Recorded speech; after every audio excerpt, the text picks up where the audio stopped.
And so what's interesting is, why have they reacted so hysterically to the Goldstone report when they've always in the past reacted dismissively toward criticism that emanated from the UN? They always said, well, the UN is a one-sided organization, it's not to be trusted, it will always take positions that are hostile to Israel.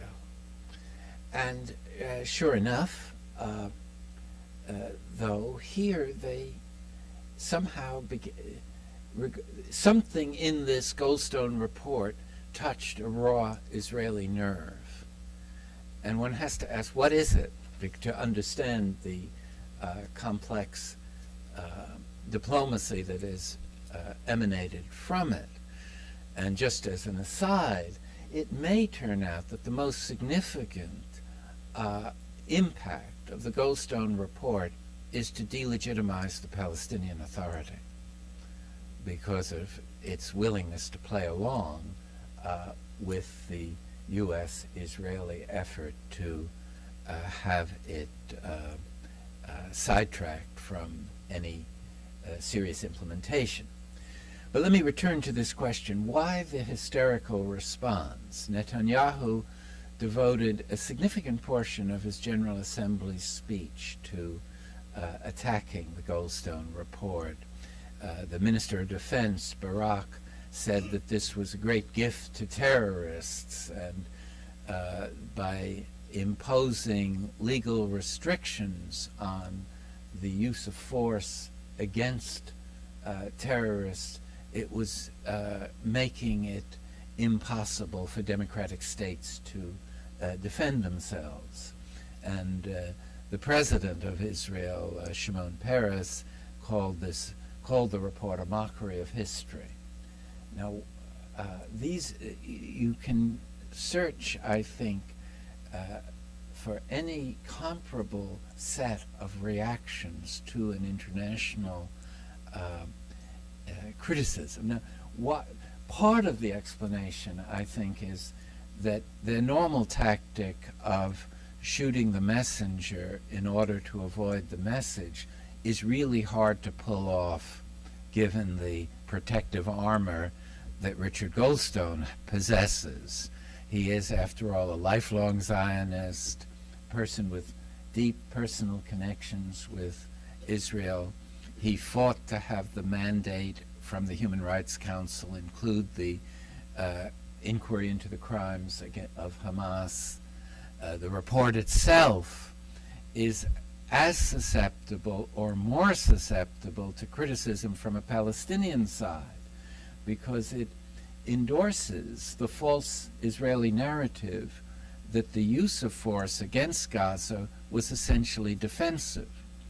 It overlooks the fact that the temporary ceasefire had been working, the rocket fire had been reduced virtually to zero, that Hamas was proposing a 10-year extension of the ceasefire, that it was in a context where the whole population of Gaza was under a blockade that was itself a form of collective punishment, again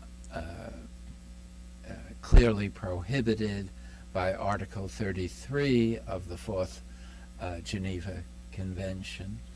That whole Israeli narrative that also has dominated the mainstream media here, that the only question worth inquiring into was whether Israeli force was disproportionate and indiscriminate, is, from an international law point of view, deeply misleading because it suspends inquiry into the major premise: was the use of force, recourse to force, justified in the first place? And there was two things that made it non-justifiable, in my view. The first is that there was a diplomatic alternative in the form of the ceasefire. Secondly, that it was Israel, not Hamas, that really disrupted the ceasefire by launching a major attack on November 4th inside Gazan territory and killing several Palestinians on that occasion.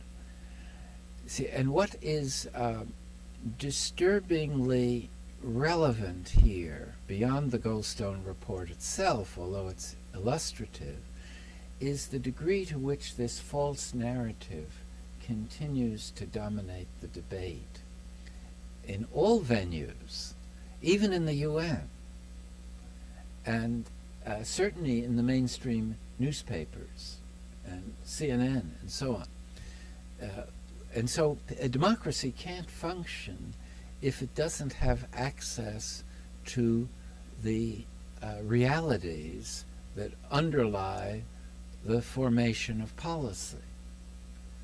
And it is nowhere is American political democracy more defective than in giving the people some kind of accurate understanding of the facts, the truth of the allegations.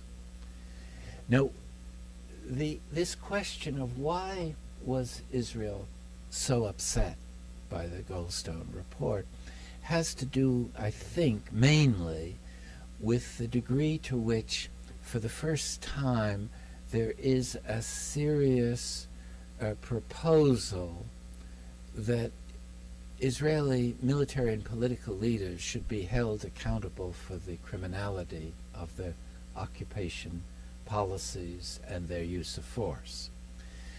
And even though it is probably unlikely that anything very tangible within the UN system would emerge from this, it does confirm the view held overwhelmingly outside the United States, the view of world public opinion, that Israel is an oppressor of the Palestinian people in the occupation and is relying on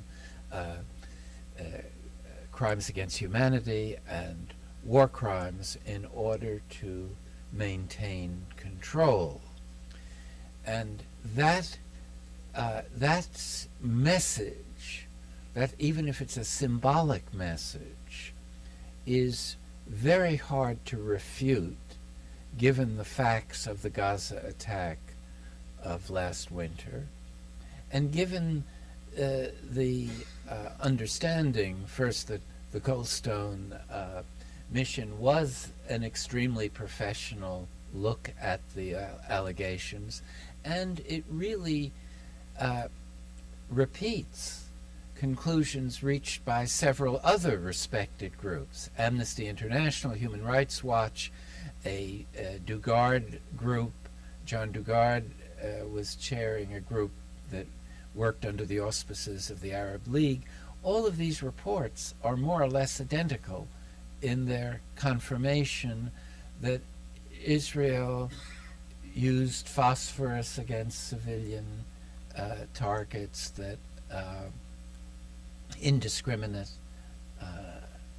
tactics were relied upon, very loose rules of engagement. This has been borne witness to by the 30 Israeli soldiers who published this very moving document called Breaking the Silence, in which they in effect say they were told to be indiscriminate in order to eliminate risks of Israeli casualties.